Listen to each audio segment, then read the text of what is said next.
Everyone, it's Patrick Langham's Cross Country Mortgage. It's your homebuyer tip of the week. This week's theme is the data doesn't lie. Don't wait to buy a home. I know that's a catchy rhyme, but there is some seriousness behind that.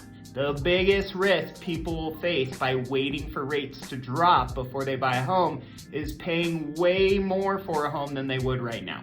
So let's talk about it. Home prices are determined strictly off supply and demand. So supply is homes available to buy. So active inventory, available listings, all that stuff. Really, there's only two ways to increase the supply of homes, and we have a supply issue.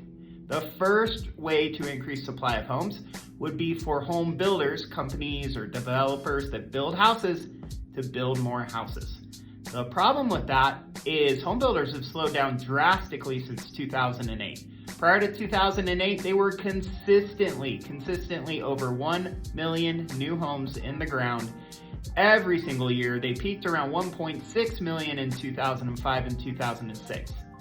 Did you know for the last 14 years, we haven't built over 1 million homes? Actually, last year was the first year we went over 1 million. We built 1.02 million, which is still 40% lower before our peak in 2005 and 2006. So home builders aren't helping us dig out of this supply issue. So there's still not enough homes to buy. We don't really see that changing in a quick amount of time. The other reason, or the other way to increase supply, would be for people who own homes right now to sell theirs. Well, what we're seeing is people are only selling if they have to. Divorce, relocation, growing family, they don't have enough room.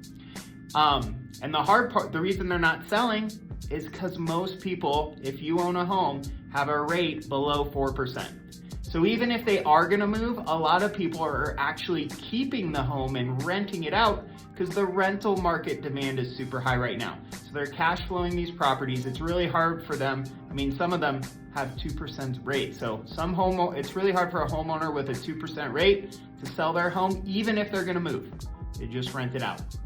So we're not seeing a ton of new available inventory from builders, and we're not seeing a ton of new available inventory from current homeowners. Those are the two ways to increase the supply.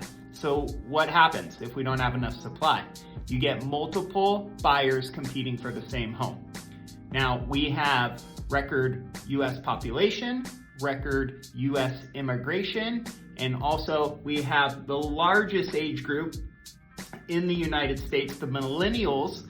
There are 72 million of them, and they are starting to get married, have kids, and want to buy a house. Millennials have been doing it a little later. The average age of a first-time home buyer is 33 years old, and so all those millennials are gonna start needing to buy. So what does that mean? Those things are all increasing demand, okay? Now here's the good news. Right now, there are a lot of people sitting on the sidelines waiting to buy, waiting for rates to drop.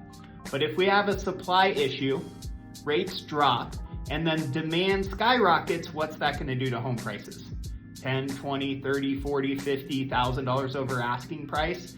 Last time rates dropped and we ran into this issue, there were clients paying over $100,000 above price, waiving everything, waiving appraisal, waiving inspection, just to get in the home. So what do you do? Well, if you can get a home that meets your needs, meets your family needs, I think it's a very safe bet to buy it now, because as soon as rates drop, what's gonna happen to the demand? It's gonna be an inferno of buyers competing for the same home. And so let's stick with that. If you look at, the housing market like a campfire, the builder's not building, that's like newspaper and kindling to start the fire. And then you got population growth and immigration and all the millennials who need to buy. That's like stacking that fire up with a ton of wood. Now when rates drop, what is that? That's gonna be like pouring gasoline on the fire, and we're gonna be in a housing market inferno. So I think it's pretty risky. I think it's better you buy now. When rates do drop, you refinance. In fact, if you were to buy a $500,000 home now and refinance 2 years later when rates hit 5%, that home may be worth $550,000. You're gonna have a lower monthly payment refinancing down the road than buying a home at a premium, even if the rate's lower. So I think it makes a ton of sense to buy now, refinance when the rates drop. Also, any increase in value of the home, if you buy now, that's money in equity that you're making. So if you need to run numbers, if you have questions, give me a call.